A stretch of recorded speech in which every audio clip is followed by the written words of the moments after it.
जय हिंद वेटरन्स, कैसे आप लोग? मजे में रहना चाहिए। दोस्तों, हमारे बहुत सारे बंधुओं का पेंशन स्पर्श के द्वारा चालू हो गया है और बहुत सारे बंधुओं का पेंशन बैंकों से स्पर्श में स्टेप बाय स्टेप शिफ्ट हो रहा है। जब उनका पेंशन स्पर्श के द्वारा चालू हुआ था या शिफ्ट हो गया था, उस समय उन्होंने अपना पेंशनर डेटा वेरीफाई किया था।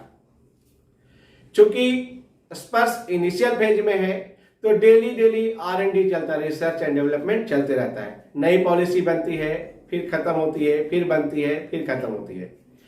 अभी स्पर्श ने एक नया आइकॉन किया है स्पर्श में इंक्लूड, जिसमें बताया गया है कि आपको अपना एम्प्लॉयमेंट और री एम्प्लॉयमेंट आपको बताना पड़ेगा कि रिटायरमेंट के बाद आप कहीं एम्प्लॉय है या नहीं है। ये कहाँ मिलेगा? जैसे आप लॉगिन करेंगे, लॉगिन करने के बाद आप ऊपर से देखेंगे, मैनेज प्रोफाइल में जाएंगे, तब मैनेज प्रोफाइल में एक चौथा ऑप्शन में आपको ये बताया गया है कि आपको ये बताना पड़ेगा कि आप एम्प्लॉयड हैं या अनएम्प्लॉयड हैं। जब आप इसको क्लिक करेंगे तो आपको ये नया स्क्रीन आ जाएगा, जिसमें आपसे पूछा जाएगा कि आपने जब डाटा वेरिफिकेशन किया था उस समय आपने बताया था कि आप अनएम्प्लॉयड थे। अब आपको ये बताना पड़ेगा कि आप एम्प्लॉयड हैं या अनएम्प्लॉयड हैं। जैसे आप यस करेंगे तो एक नया स्क्रीन आ जाएगा, आपको ऑर्गेनाइजेशन का सब डेटा फीड करना पड़ेगा।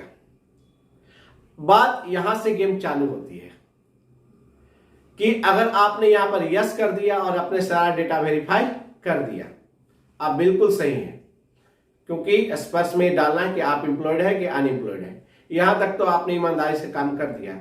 लेकिन जैसे ही नवंबर के महीने में आप अपना लाइफ सर्टिफिकेट जमा करने जाएंगे या जब भी आपका लाइफ सर्टिफिकेट ड्यू है आप उसमें जमा करने जाएंगे डिजिटल में, तो आपको कुछ ऐसा आइकॉन आएगा, ऐसा स्क्रीन आएगा, जिसमें आपको बताना पड़ेगा री मैरिज नन, री एम्प्लॉयड नन। अगर आपने री एम्प्लॉयड यस कर दिया तो क्या होगा? आपका डीए बंद हो जाएगा। अब यहां पर आपने स्पर्श में तो यस कर दिया और डिजिटल लाइफ सर्टिफिकेट देने के समय नो कर दिया, तो डाटा मिसमैच हो जाएगा। सोचिए ये क्यों होता है कि देखिए, जब आप डिजिटल प्लेटफॉर्म पर आते हैं तो आधार कार्ड गवर्नमेंट ऑफ इंडिया का IT डिपार्टमेंट का एक प्रोडक्ट है। आपने डिजिटल लाइफ सर्टिफिकेट दिया और वहां से सक्सेसफुल लाइफ सबमिटेड का आपको मोबाइल पर SMS आ गया।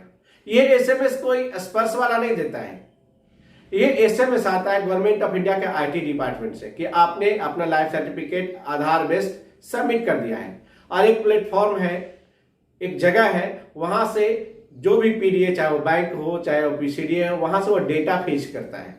वहां से डेटा फेच करता है जो आपने दिया है डिजिटल, और उसको मैच करता है अपने रिकॉर्ड से। जब आप बैंक से पेंशन उठाते थे तो बैंक का डेटा आपने जो स्पर्श में डेटा दिया था लाइफ सर्टिफिकेट, उससे मैच करेगा। अगर मैच किया तो आपको लाइफ सर्टिफिकेट सबमिट हो जाता था, और नहीं तो आपको दोबारा डिजिटल लाइफ सर्टिफिकेट देना पड़ता था। अब स्पर्श के केस में ऐसे ही है। PCDA उस डेटा को भेज करेगा कहां? IT डिपार्टमेंट के प्लेटफॉर्म से, और उसको मैच करेगा। और मैच करने के बाद जब डाटा करेक्ट हो जाएगा एकदम बिल्कुल, तो आपका लाइफ सर्टिफिकेट सबमिट हो जाएगा।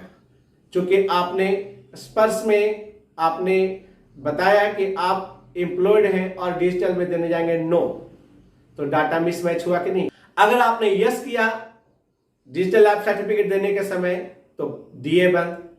अगर आपने नो किया तो डाटा मिसमैच हो जाएगा स्पर्श के द्वारा, क्योंकि आपने स्पर्श में यस किया है।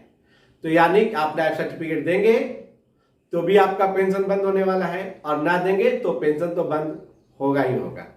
तो आपको डिसाइड करना है कि इस समस्या से कैसे निकले, और आपको खुद ही जजमेंट लेके इसके ऊपर एक्शन लेना है। इसके बारे में अभी मैं भी कुछ नहीं कहूंगा, अगला वीडियो में देखते हैं कि इसका क्या सॉल्यूशन निकल सकता है। तब तक के लिए जय हिंद।